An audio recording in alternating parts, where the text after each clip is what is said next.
El 13 de septiembre, la iglesia recuerda a San Juan Crisóstomo. Si desean saber de él, pueden entrar al aplicativo Reflexiones del Evangelio. Y el martes de la 24ª semana del tiempo ordinario, el Evangelio que toca es el de Lucas 7, 11 al 17. En aquel tiempo iba Jesús camino de una ciudad llamada Naín, e iban con él sus discípulos y mucho gentío.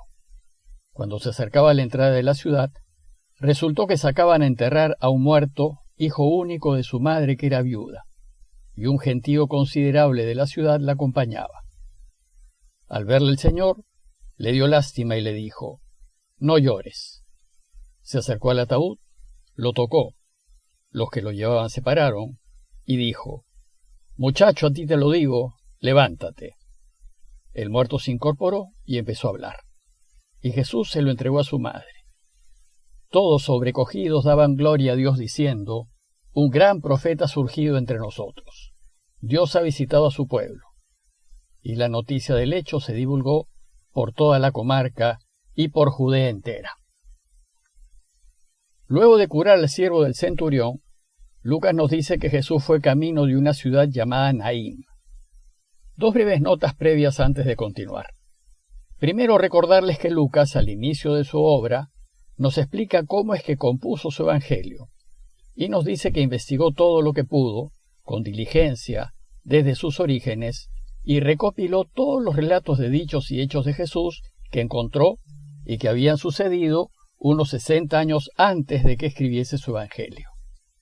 Y hemos de suponer que al hacer esta recopilación, llegó a sus manos esta hermosa historia de la viuda de Naín.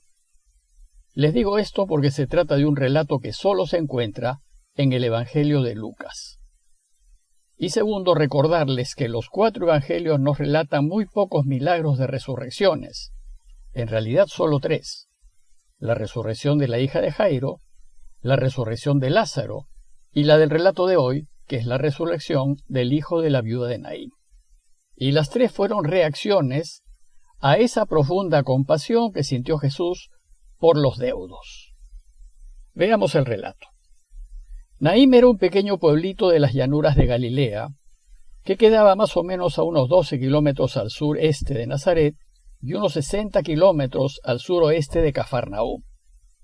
Este dato tal vez nos ayude a hacernos una idea de todo lo que Jesús solía caminar durante su misión en Galilea. En tiempos de Jesús, Naín era un pueblo próspero, rodeado de huertos de olivos e higueras, gracias a un manantial cercano que tenía abundante agua.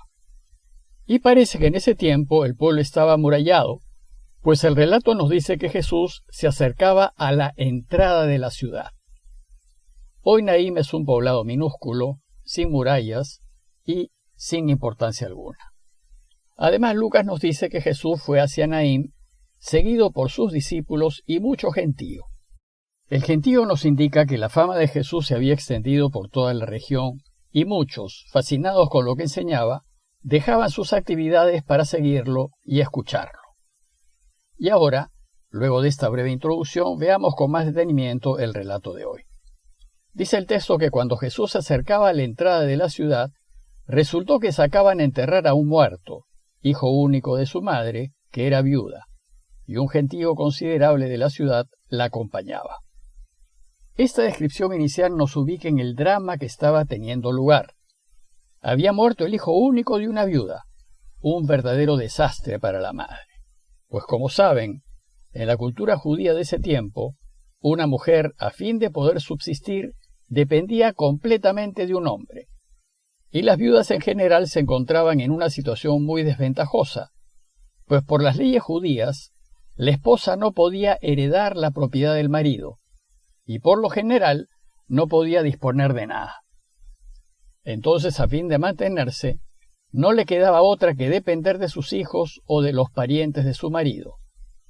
Da la impresión de que en el caso de nuestro relato, la viuda dependía de su único hijo, y ahora resulta que ese único hijo también se le muere.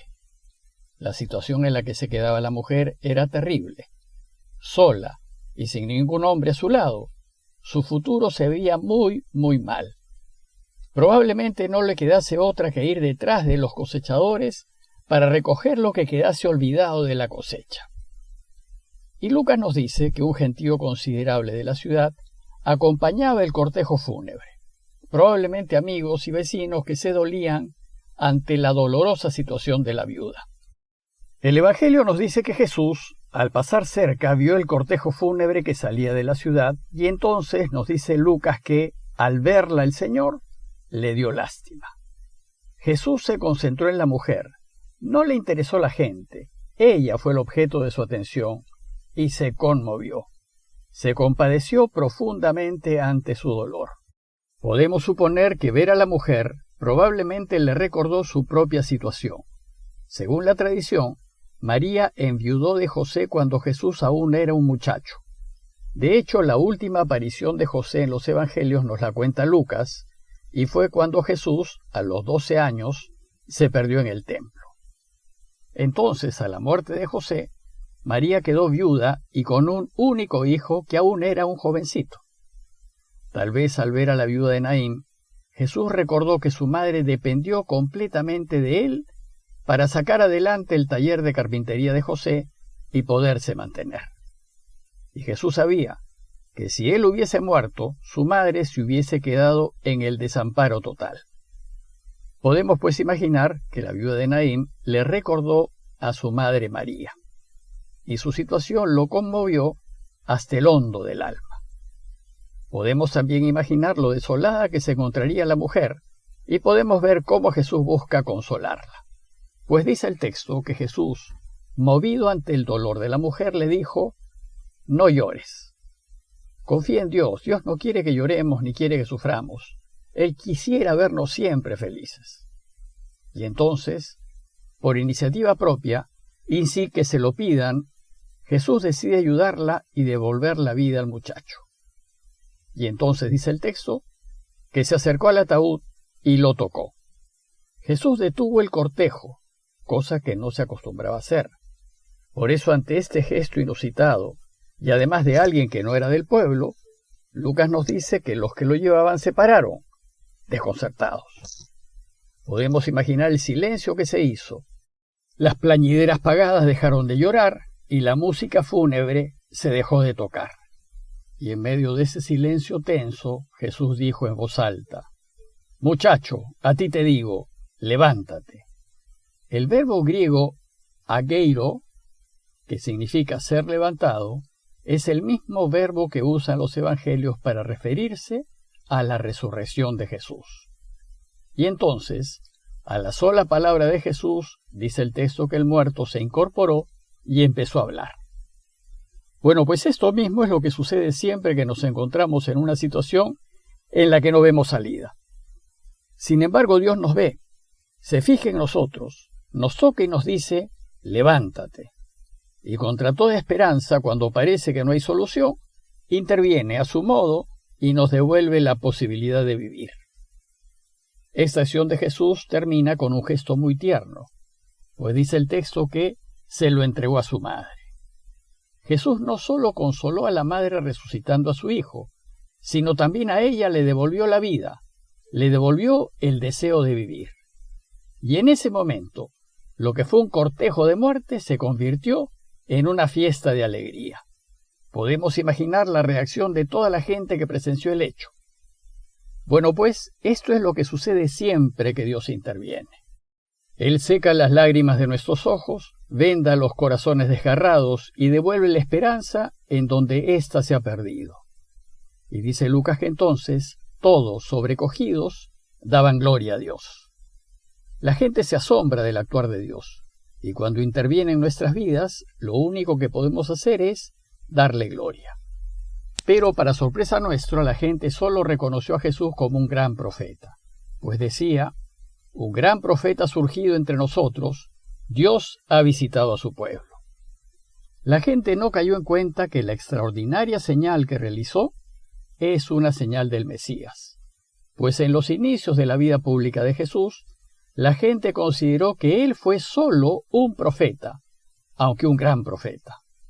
Como veremos más adelante, solo un pequeño grupo, reducido, de sus más cercanos, lo va a reconocer el Mesías, y luego de su resurrección, lo va a anunciar como el Cristo, el Mesías. Lo cierto es que la noticia del hecho, dice el texto, se divulgó por toda la comarca y por Judea entera. Judea está al sur, en donde se encuentra Jerusalén, y parece que su fama lo precedió hasta allá. A modo de conclusión, los invito a considerar, en primer lugar, la facilidad con la que Jesús se identifica con nuestro dolor, cómo se pone en nuestro lugar y cómo entonces le brota el deseo de ayudarnos si lo dejamos. Y Él espera que nosotros hagamos lo mismo con nuestro prójimo. Y luego, considerar que siempre hay que poner toda nuestra confianza en Dios, y hay que esperar en Él contra toda esperanza, pues cuando parece que ya no hay remedio, Él se fijará en nosotros y tocará nuestras vidas muertas para devolvernos la alegría de vivir. No dejemos de pedir hoy, de manera especial, por todos los padres que han perdido a sus hijos, para que el Señor les toque el corazón, los consuele y les devuelva la esperanza de volverlos a ver. Parroquia de Fátima, Miraflores, Lima.